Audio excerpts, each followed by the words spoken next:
Hi everyone, লিফটের জন্য wait করছি। তো লিফট এসে গেছে, যাচ্ছি।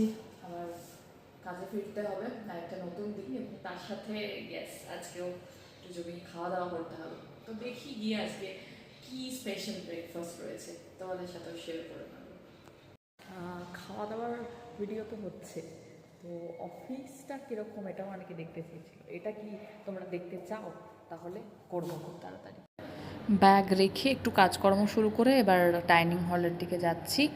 তো আমি 20th ফ্লোরের ডাইনিং হলে এসে গেছি। এবার এই ছিল আজকের ব্রেকফাস্টের মেনু। জমিয়ে ব্রেকফাস্ট করে কাজে ফেরার পালা। তারপরে দুপুরের খাবারটা তো অবশ্যই তোমাদের সাথে শেয়ার করে নেব। তো এটা দুপুরের টাইমের ছিল। তো আজকেও হ্যাঁ অ্যাজ ইউজুয়াল অনেক কিছুই করেছিল। আজকের স্পেশাল চিকেন ছিল, আর যেটা হলুদ রঙে দেখতে পাচ্ছ এটা kind of raita. Okay, so এটা ইভিনিং, হ্যাঁ ইভিনিং স্ন্যাক্স একটা বলতে পারো, রোল ধরনের করেছিল, তার সাথে আমি কফি নিয়েছিলাম। তো এইভাবেই আজকে 3টা শেষ করলাম। তো এই হলো আজকে